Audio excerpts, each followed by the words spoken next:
कुछ स्वादिष्ट है बनाना तो playrecipes.com पे जरूर है आना। जादुई जल। बहुत समय पहले की बात है। पर्वत की घाटी में जगतपुर नाम का एक गांव बसा हुआ था। उस घाटी में एक झोपड़ी थी। झोपड़ी में एक लंगड़ी और कुरूप बुढ़िया रहा करती थी। उसके 2 बच्चे थे, एक लड़का और एक लड़की। लड़के का नाम था रमन और लड़की का नाम था दिव्या। दोनों भाई बहन माँ की खूब सेवा किया करते थे, मगर बुढ़िया थी कि उन दोनों भाई बहन को हमेशा डांटती फटकारती रहती थी। हर समय खाट तोड़ते रहते हो रमन, जाओ जंगल में जाकर सूखी लकड़ियाँ ले आओ। अच्छा माँ। कहने को तो ये दोनों बच्चे बुढ़िया के ही हैं, मगर ये अपने बच्चों के साथ ऐसा बर्ताव करती है जैसे ही इन दोनों की सौतेली माँ हो। ऐसी कठोर और क्रूर माँ ना कहीं देखी ना सुनी।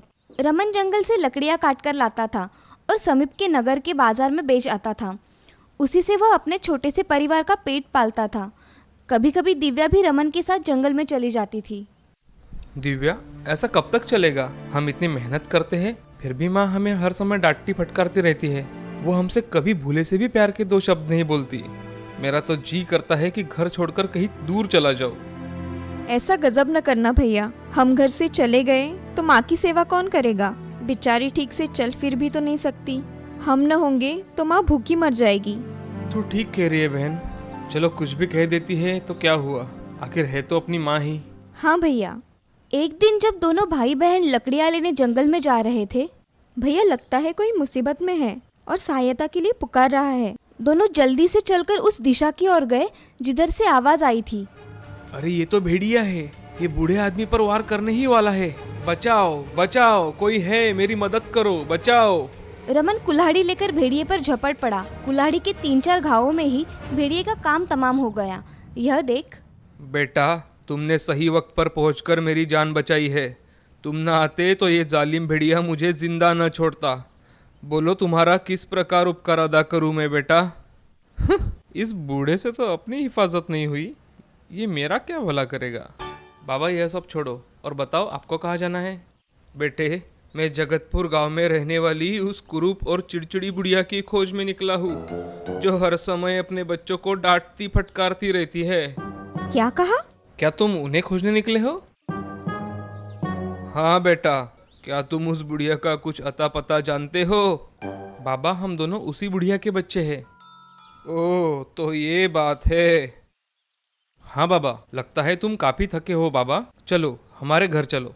भैया ये तुम क्या कह रहे हो? अगर हम इन्हें साथ ले गए तो माँ गुस्से से हम पर उबलने लगेगी। ये सुन बूढ़ा रमन और दिव्या से बोला, बच्चों, मुझे लेकर परेशानी में मत पड़ो। मैं जानता हूँ तुम्हारी माँ तुम्हें बहुत सताती है। तुम दोनों उसके व्यवहार से बहुत दुखी हो। मगर बाबा, तुम ये सब बातें कैसे जानते हो? क्या तुम कभी हमारे घर आए हो? बेटी, मैं तुम्हारे घर कभी नहीं आया, मगर मैं तुम्हारी लंगड़ी और गुस्सेल माँ के बारे में अच्छी तरह से जानता हूँ। तुम्हारी माँ पहले ऐसी नहीं थी, तब वो बहुत ही कृपालु और सुंदर स्त्री थी। अच्छा। हाँ बेटा, तुम्हारे पिता ठाकुर यशदेव भी तब जीवित थे। वे बरहानपुर गांव के जमींदार थे। नौकर चाकर उनके आगे पीछे घूमते थे। एक दिन वो तुम्हारी माँ से बोले, रूपा, रमन और दिव्या अब बड़े हो गए हैं, क्यों ना इन्हें पालवन में स्थित काली माँ के मंदिर के दर्शन करा लाए। आप ठीक कह रहे हैं ठाकुर साहब। काली माँ हमारे कुल की आराध्य देवी है। बच्चों को उनके दर्शन करा ही लाने चाहिए। उसी दिन ठाकुर यशदेव अपने परिवार के साथ रथ में बैठकर देवी के दर्शन के लिए पालवन की ओर चल दिए। जैसे ही उनके रथ ने पालवन में प्रवेश किया, रास्ते में अचानक तेज आंधी चलने लगी और घोड़े बिगड़ गए। देखते ही देखते घोड़े रथ के समेत उलट गए। रूपा की चेतना लुप्त हो गई। जब उसे होश आया तो उसने स्वयं को एक गुफा में लेटी पाया। तभी उसकी दृष्टि गुफा में बैठे एक आदमी पर पड़ी। तुम कौन हो? मेरा नाम जमसेन है रूपा। मैं एक जादूगर हूँ। तुम मेरा नाम कैसे जानते हो? मैं अपने जादू के दम पर कुछ भी जानने की ताकत रखता हूँ। तुम बरहानपुर गांव के जमींदार ठाकुर यशदेव की पत्नी हो। हाँ, लेकिन वो भी तो हमारे साथ थे। वो कहाँ है? ठाकुर यशदेव इस दुनिया में कब कहाँ है? वो तो दुर्घटना में मृत हो गुफा के बाहर पड़े हुए हैं, जाकर देख लो। नहीं, ऐसा नहीं हो सकता। ठाकुर साहब नहीं मर सकते। जो सच है वो मैं तुम्हें बता चुका हूँ रूपा। पति की मौत का समाचार सुन रूपा रोने लगी। रो नहीं रूपा, तुम जैसे सुंदरी को रोना शोभा नहीं देता। तुम चाहो तो मैं तुम्हें सहारा दे सकता हूँ। हाँ, ये सुन रोती हुई रूपा ने सिर ऊपर उठाया। कैसा सहारा? मैं तुमसे विवाह करने के लिए तैयार हूँ। बस शर्त मेरी एक है कि तुम इन दोनों को छोड़कर मेरे साथ रहना होगा। जानते हो तुम क्या कह रहे हो? मैं एक ठाकुर की पत्नी और इन 2 बच्चों की माँ हूँ। मेरी और बुरी दृष्टि डालते तुम्हें तनिक भी लज्जा नहीं आई? लज्जा? लज्जा कैसी? जो मेरे मन में था वो मैंने तुमसे कह दिया। तो कान खोल कर सुन लो धूर्त जादूगर, तेरी मंशा कभी पूरी नहीं होगी। पति मर गया है तो क्या हुआ? मैं इन फूल से दोनों बच्चों के सहारे अपना शेष जीवन काट दूंगी, पर तेरे मुंह पर थूकूंगी भी नहीं। ओह, बहुत अभिमान है तुम्हें अपने आप पर। क्रोध में कांपते हुए जादूगर ने जादू का डंडा हवा में घुमाया। जा, तू इसी समय कुरूप और लंगड़ी बन जा। ये क्या हो गया? जिस रूप पर तुम्हें कुछ देर पहले बहुत गर्व था वो तो मिट गया। इसके साथ ही बरहानपुर में मैंने तेरी हवेली भी जादू के दम पर गायब कर दी है। अब वहां पहुंचने पर तुम्हें कुछ भी नहीं हासिल होगा। ओह, एक बात और सुन ले, जिस दोनों बच्चे के मुंह में पड़कर तूने मेरा तिरस्कार किया था, उन्हीं दोनों बच्चों को तू जीवन भर प्यार न कर सकेगी। ये मेरा श्राप है तुझे।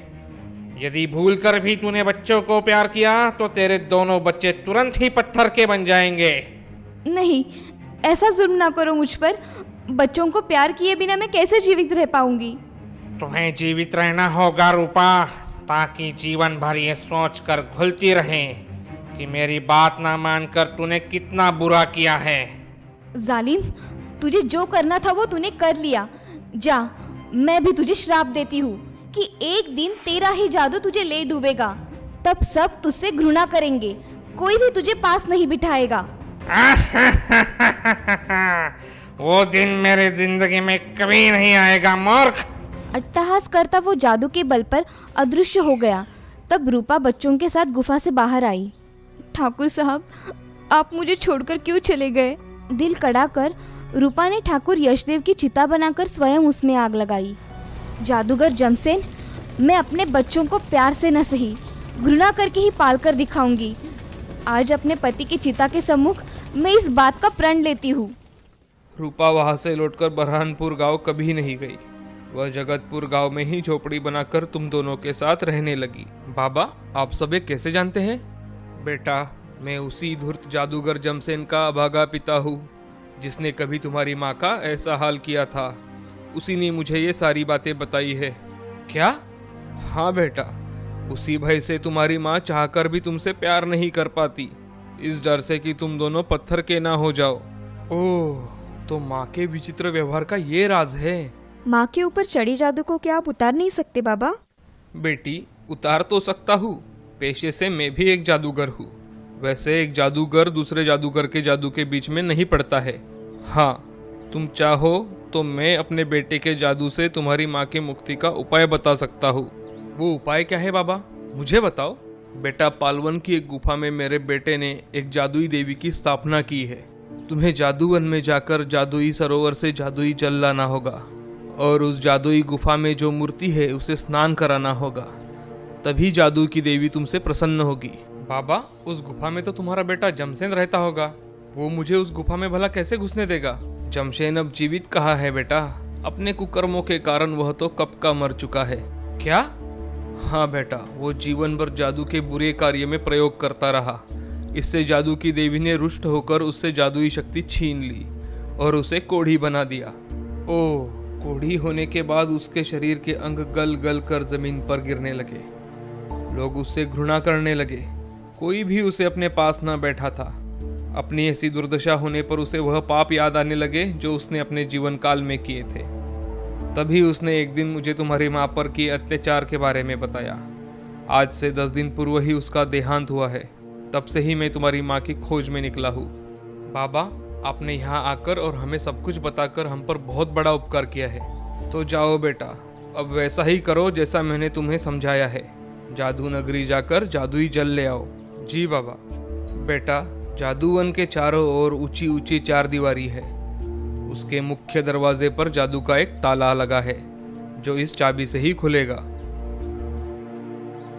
बेटा, एक बात और ध्यान से सुन लो। जादूवन में तुम्हें एक जादुई चिड़िया मिलेगी। वो तुमसे जो कुछ भी कहे तुम उसका उल्टा ही करना। जादू के सरोवर के तट पर एक पत्थर की मूर्ति है। वह उदास मुद्रा में चुपचाप बैठी एक स्त्री की मूर्ति है। वास्तव में उस मूर्ति उस सरोवर की रखवाली करती है।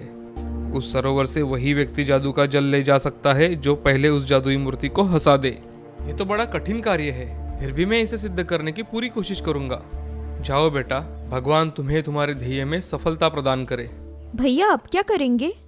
पहले जंगल से लकड़ियां काटकर उन्हें बेच आते हैं, फिर घर चलते हैं। उन्होंने ऐसा ही किया। चलो दिव्या, अब घर चलते हैं।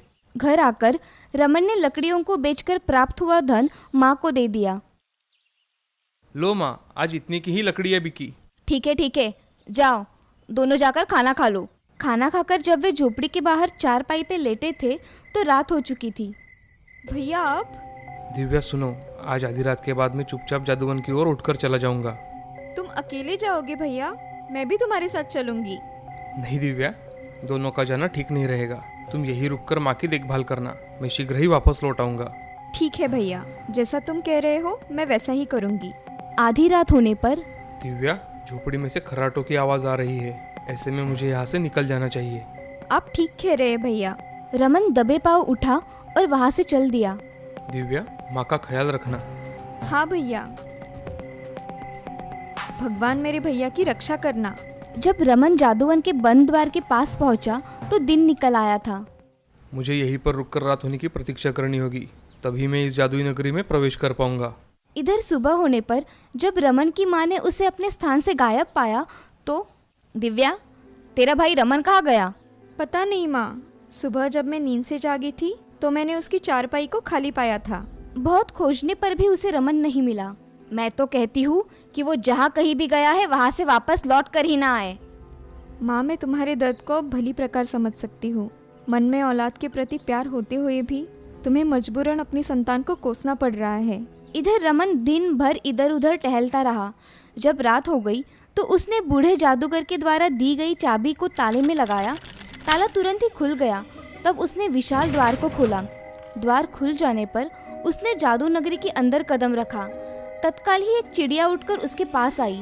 आओ रमन, जादुई नगरी में तुम्हारा स्वागत है। लगता है ये वही चिड़िया है जिसके बारे में मुझे बूढ़े जादूगर ने सावधान किया था। रमन को सोच में पड़ा देख चिड़िया ने उससे कहा, रमन, किस सोच में पड़े हो? उत्तर दिशा की ओर कदम बढ़ाओ। ये सोच रमन ने दक्षिण दिशा की ओर अपने कदम बढ़ाए। रमन, बड़े बदतमीज हो तुम तो। तुमने मेरा कहा नहीं माना। मैं अपनी मर्जी का मालिक खुद हूँ, मैं तुम्हारा कहना क्यों मानूं? रमन कुछ कदम ही आगे बढ़ा था कि ओह, आग का दरिया।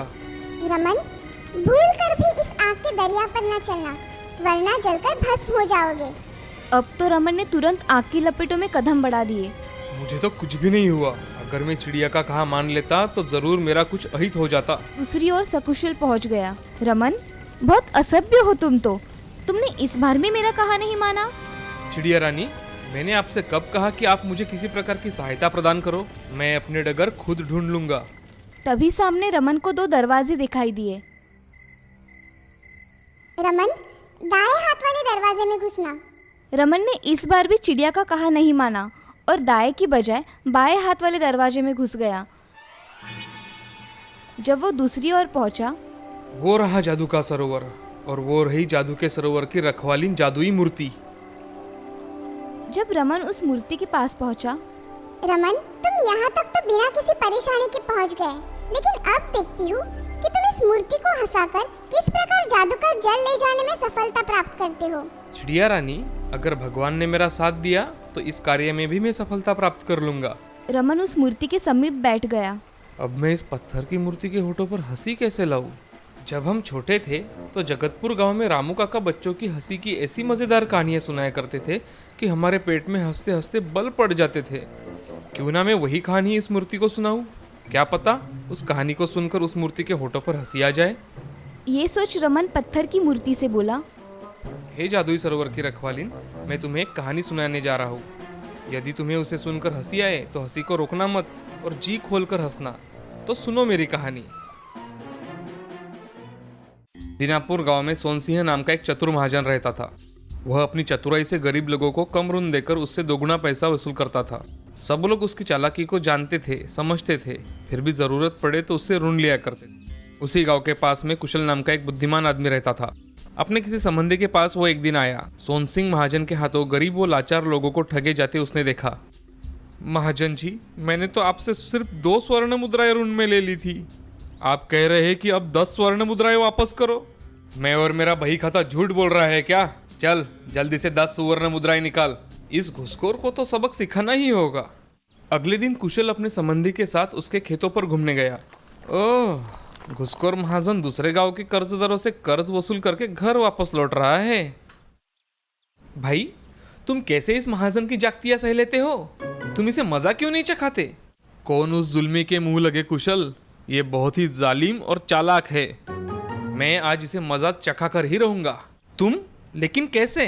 बस तुम यही बैठे रहो। मैं बकरी और रस्सी लेकर राह में बने उस कुएं पर जाता हूँ। कुशल बकरी और रस्सी लेकर कुएं की ओर चल दिया। कुएं पर पहुंचकर उसने बकरी को कुएं में धक्का दे दिया। तभी वहां घोड़े पर सवार थका हरा महाजन आ पहुंचा। भाई, थोड़ा सा पानी पीने को मिलेगा? पानी? यहाँ कहाँ? हाँ, थोड़ा बहुत ही होगा। बकरियों के कुएं में पानी रह कहाँ पाता है? बकरियों का कुआं? और क्या, इसमें इतने अचराने की क्या बात है? देख नहीं रहे कि मैं क्या कर रहा हूँ? ये कहकर कुशल ने जोर लगाकर रस्सी में बंधी बकरी को कुएं से खींच लिया। देखा, ये बकरी तुमने कुएं से निकाली है, और नहीं तो क्या आसमान से निकली है? तुमने सुना नहीं, ये बकरियों का कुआं है। मेरा जब जी चाहता है इस कुएं से उतनी बकरियां निकाल लेता हूँ। क्या इसके भीतर बहुत सारी बकरियां हैं? बकरियां है नहीं, पर जब चाहा बकरियां तैयार कर लेते हैं। वो किस तरह से भला? अरे भाई, सीधा साधा हिसाब है। रात को इस कुएं में बकरियों के सींग डाल दो और सुबह बदले में बकरी ऊपर खींच लो। जितने सींग डालोगे उतनी बकरियां तैयार मिल जाएगी। ये सब सुनकर सोनसिंह ने सोचा, ये तो बड़े फायदे का काम है। लोगों को कर्ज देने और उसे वसूलने से अच्छा तो ये अधिक लाभ का काम है। उसने कुशल से कहा, क्या तुम इस कुएं को मुझे बेचोगे? उचित दाम दिया तो बेच भी सकता हूँ। ठीक है, तुम ये 5 स्वर्ण मुद्राएं मुझसे ले लो और ये कुआं मुझे दे दो। वाह, क्या अजीब खरीदार हो। केवल 5 स्वर्ण मुद्राओं के बदले में ये कीमती कुआं बेच दूं? भाई, मेरा कुआं गांव में है ना, इसलिए उसकी कीमत नहीं। अगर यही कुआं शहर में होता तो लाखों में बिकता, लाखों में। अच्छा ठीक है, 10 स्वर्ण मुद्राएं ले लो। नहीं नहीं, रहने दो, इस कुएं को खरीदना आपके बूते के बाहर है। अच्छा 15 स्वर्ण मुद्राएं ले लो, पर मना ना करो। आप जाइए, अपना काम कीजिए। भला कहीं इतनी कम स्वर्ण मुद्राओं में इतना कीमती कुआं बिकता देखा है आपने कभी? तुम तो जिद पर ही अड़ गए हो। ठीक है, जब मैंने मन में ठान ही लिया है तो मैं तुमसे ये कुआं खरीद कर ही रहूंगा। आप फंसा शिकार जाल में। सोनसिंह ने वो सारी मुद्राएं जो कर्जदारों से वसूल लाई थी वो सब कुशल के सामने रख दी। इतनी सारी मुद्राओं के बदले तो मुझे कुआं बेच ही दो भाई। अब है तो ये मुद्राएं भी कम, पर आप बहुत आग्रह कर रहे हैं तो मैं ये कुआं आपको बेचता हूँ। आपको निराश भेजना मुझे अच्छा नहीं लग रहा। कुशल सुवर्ण मुद्रा की थैली उठाकर जब वहां से जाने लगा, भाई अपना नाम तो बताते जाओ। मेरा नाम है मैक हंगाऊ। मैं पास के पदमपुर गांव का निवासी हूँ। ये कहकर कुशल वहां से चला गया। बड़ा अच्छा सौदा पटा है आज तो। एक दिन में एक सिंह भी कुएं में डालूंगा तो हर रोज एक बकरी मिल जाया करेगी। इस प्रकार 1 महीने में 30 बकरी और साल में 365 बकरियां मुफ्त में ही मिल जाया करेगी। वाह वाह वाह वाह। वो खुशी खुशी गांव की ओर चल दिया। मैं आज ही बकरियों के सींग खरीद कर लाऊंगा और प्रतिदिन 8-10 सींग उस कुएं में डाल दिया करूंगा। अगले दिन आकर यहाँ से उतनी ही बकरियां ले जाया करूंगा। सोनसिंह खुशी में पागल हुआ सोचता चला जा रहा था। जब मेरे पास सैकड़ों बकरियां होगी तो मैं क्या कुएं में 8-10 सींग डालूंगा? मैं तो सैकड़ों सींगों से कुआं भर दूंगा। 4-6 मोटे ताजे नौकर रख लूंगा। वे सारे दिन कुएं में से रस्सियों से खींच खींच कर बकरियां बाहर निकालेंगे। इस तरह मैं एक दिन करोड़पति बन जाऊंगा। इधर कुशल अपने संबंधी के पास पहुंचा। देखा, मैंने उस घुसखोर का सारा धन उससे ठग लाया हूँ। लेकिन कैसे? उस मक्खी चूस ने तुम्हें इतना धन दे कैसे दिया? कुशल ने अब उसे सारी बात बताई। अरे कुशल, तुमने तो सोन सिंह को खूब मूर्ख बनाया। भला कहीं कुएं से बकरियां पैदा होती है? चालाक सोन सिंह तो उसी बात पर विश्वास करके मेरे भाषे में आ गया। असली मजा तो तब आएगा जब सिंह कुएं में डालने पर उसे बकरियां नहीं मिलेगी। उधर दीनापुर पहुंचकर सोन सिंह सबसे पहले कसाई कल्लन की दुकान पर गया। अरे कल्लन, तुम्हारी दुकान में हलाल की गई बकरियों के जितने भी सिंग है वो सब मुझे बेच दो। सब खैरियत तो है महाजन जी, आज सिंघों को खरीदने की क्या जरूरत पड़ गई आपको? कल्लन, टोका टाकी मत करो और मैंने जो कहा है उसे पहले करो। ठीक है महाजन जी, जैसा आप कहे। कल्लन ने 10 सिंग लाकर उसके सामने रख दिए। लीजिए महाजन जी। ठीक है। सिंगों का मूल्य देकर सोन सिंह ने उससे सिंग खरीद लिए। अब मुझे इसी समय जाकर ये सिंग उस कुएं में डाल देने चाहिए। वो उसी समय उस कुएं पर पहुंचा और सारे सिंग कुएं में डाल दिए। उस रात उसे नींद ही नहीं आई। कल सुबह का वो नजारा कितना अच्छा होगा जब मैं 10 जीती जागती बकरियां उस कुएं से खींचकर बाहर निकालूंगा। सुबह होने पर वो रस्सी लेकर कुएं पर पहुंचा। कुएं में तो एक भी बकरी नजर नहीं आ रही। उसे सब्र नहीं हुआ और वो कुएं में उतर गया। पानी में तो सिर्फ बकरियों के वही सिंग है जो कल मैंने डाले थे। वो परेशान होकर कुएं से बाहर निकला। लगता है मैक हंगाऊ नाम का वो आदमी मुझे कल ठग गया। मुझे इसी समय उसके गांव जाकर उसकी अच्छी तरह से खबर लेनी चाहिए। घोड़े पर चढ़कर वो उसी समय पदमपुर गांव पहुंचा। क्या तुम मैं कहाँ गांव को जानते हो? क्या? गांव वालों के समझ में ही नहीं आ रहा था कि सोन सिंह क्या कह रहा है। आप यही तो कह रहे हैं कि मैं कहाँ गाऊं? हाँ हाँ, मैं कहाँ गाऊं? इसमें पूछने की क्या बात है? गाना कोई बुरी बात नहीं है, आप यही गा सकते हैं। ये तुम क्या कह रहे हो? मैं ठीक ही कह रहा हूँ, इसमें पूछना क्या है? आप निसंकोच होकर गाना गा सकते हैं। अरे मैं तो लुट गया, वो पाजी मुझे दिन दहाड़े लुट गया और तुम मेरा मजाक उड़ा रहे हो। लगता है ये पागल है। अजीब आदमी है। पहले तो पूछ रहा था मैं कहाँ गाऊं। मैंने यहीं पर गाने की अनुमति दे दी तो अब मुझे धड़क रहा है। तुम तो इसके मुंह मत लगो भाई। अगले ही पल गांव वाले सोन सिंह को पत्थरों से मारने लगे। मैं एक एक को देख लूंगा, देख लेना तुम। मारो पागल को, पागल बचने ना पाए। जैसे तैसे सोन सिंह वहां से जान बचाकर भागा। अरे अरे, ये मैं कौन सी मुसीबत में फंस गया? यहाँ तो जान के लाले पड़ गए। रमन ने जब इतनी कहानी सुनाने के पश्चात मूर्ति की ओर देखा। ओ, मेरी सुनाई कहानी ने तो उदास पत्थर की मूर्ति के होठों पर हंसी ला दी है। रमन, तुमने मुझे हंसाकर मेरा दिल जीत लिया है, पर ये तो बताओ बाद में सुदकोर सोन सिंह का हुआ क्या? पदमपुर गांव से घोड़ा दौड़ाता हुआ सोन सिंह जब अपने गांव आ रहा था तो राह में उसे कुशल मिला। उसे देखते ही सोन सिंह आग बबूला हो उठा। तब कुशल ने उससे कहा कि तुम एक बार ही मूर्ख बनने पर इतना ताव खा रहे हो, जबकि तुम प्रतिदिन ना जाने कितने गरीबों को अपनी चतुराई से मूर्ख बनाते हो। जरा सोचो, तुम्हारे हाथों मूर्ख बनकर उन गरीबों का क्या हाल होता होगा।